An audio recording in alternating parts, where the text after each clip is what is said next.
Now आता आपण शिकणार आहे डोमेस्टिक प्रोनाउन्स. तर दिस, दिस, दॅट, दोज ह्याला आपण डोमेस्टिक म्हणजे दर्शक प्रोनाउन म्हणतो. दर्शक म्हणजे दाखवण्यासाठी. तर बऱ्याच वेळा आपल्याला दिस, दॅट, दिस, दोजचा ॲक्च्युली कशा प्रकारे वापर केला जातो हे समजत नाही. तर आपण बघू दिस, दॅट, दिस, दोज कसं यूज केला जातो. तर दिस इज जे आहे, दिस इज हे आपण जवळच्या गोष्टी दाखवताना वापरतो. जवळ, जर वस्तू आपल्या जवळ असेल तर वस्तू जवळ असेल तर आपण मराठीत हा, ही, हे चा वापर करतो. दिस इज म्हणजे हा, हे जवळची एक गोष्ट दाखवताना. जर वस्तू जवळ अनेक असेल, एकापेक्षा जास्त, तर त्या दाखवतेवेळेस आपण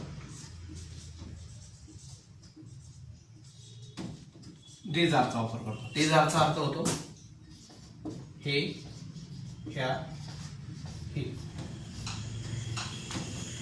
जर वस्तू आपल्यापासून दूर असेल, थोड्या अंतरावरती असेल, तर ते दाखवते वेळेस आपण दॅट इज वापरतो.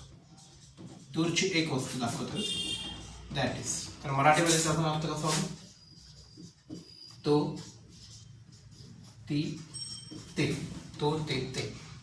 आणि जर एकापेक्षा जास्त दूर वस्तू अनेक असेल तर दाखवता वेळेस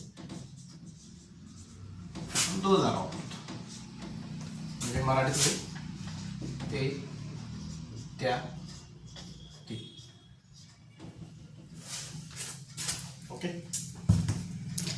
ठीक आहे. तर दिस इजचा अर्थ होतो हा, हे जवळचं एक, लांबचा एक करतो दॅट इज, तो, ते. जर जवळ अनेक असतील तर दीज आर, हे, ह्या, ही. जर दूर अनेक असेल तर दोज आर, ते, त्या, ती. दिस इज, दीज आर जवळच्यासाठी, दॅट इज, दोज आर दूरच्यासाठी. Okay, so we will practice here. तर दिस इजच का वापरतात जवळ? जर वस्तू आपल्या जवळ असेल तर आपण असं म्हणतो ही बॉटल आहे, दिस इज अ बॉटल. ह्या अनेक बॉटल्स आहेत, दीज आर बॉटल्स. जर लांब असेल, ते झाड आहे, दॅट इज अ ट्री. ती सर्व झाडे आहेत, दोज आर ट्रीज. ते हॉस्पिटल आहे, दॅट इज अ हॉस्पिटल. ते सर्व पेशंट्स आहेत, दोज आर पेशंट्स. ते पार्किंग आहे, दॅट इज अ पार्किंग. त्या सर्व कार्स आहेत, दोज आर कार्स. ही स्कूल आहे, दिस इज अ स्कूल. हे सगळे विद्यार्थी आहेत, दीज आर स्कूल्स. ही गार्डन आहे, दिस इज अ गार्डन. ही सर्व मुले आहेत, दीज आर चिल्ड्रन. ओके. ती बँक आहे, दॅट इज अ बँक. ते सर्व कस्टमर्स आहेत, दोज आर कस्टमर्स. तो माझा मित्र आहे, दॅट इज माय फ्रेंड. ते माझे सगळे मित्र आहेत,